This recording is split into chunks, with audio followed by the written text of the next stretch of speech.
and welcome to the update. I'm Michelle Stevenson. Mortgage holders will be in for a pretty tough Christmas, with the Reserve Bank lifting interest rates to their highest level in 12 years. As expected, the official cash rate has been lifted by 0.25% to 4.35%. That's adding about $99 a month to the average $600,000 mortgage. Now, Treasurer Jim Chalmers admits life will become harder for Aussies already doing it tough. This is a difficult day for people with a mortgage.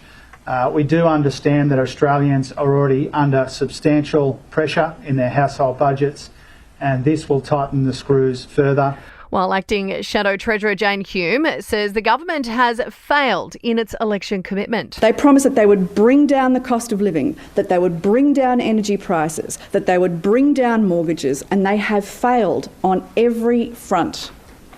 Instead, the government has spent the last 17 months focused on the wrong priorities, and the cost of living has only got worse. Without a Fight has lived up to his name, charging to a comfortable victory in the 163rd Melbourne Cup.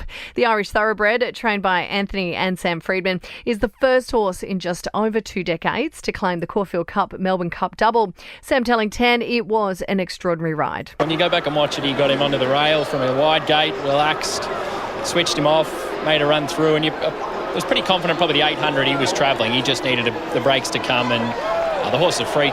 While controlling the reins was jockey Mark Zara, who's achieved back-to-back Melbourne Cup victories with today's win.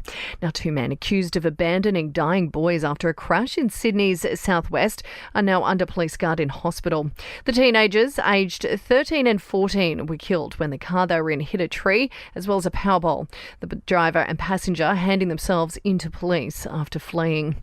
William Tyrrell's foster father has been found not guilty of lying to the Crime Commission about his wife hitting and kicking a little girl in their care.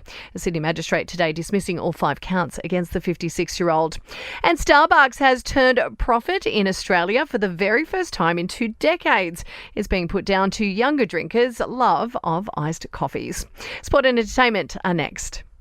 This sports update is brought to you by Ladbrokes, the app that has everything you need to Ladbroke it this spring racing carnival. Imagine what you could be buying instead for free, and confidential support. Visit gamblinghelponline.org.au.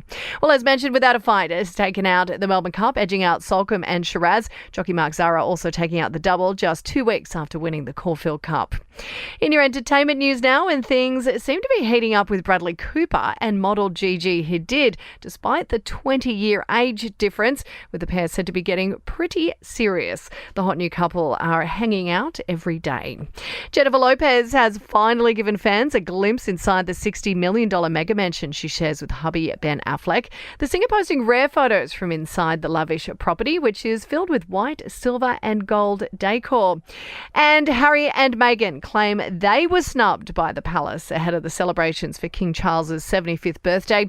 The king will mark the occasion next Tuesday with his closest friends and family, but a spokesperson for the Duke and Duchess says they haven't been invited. That's the latest from the Nova Podcast News team. We'll have another episode of The Update for you tomorrow. I'm Michelle Stevenson.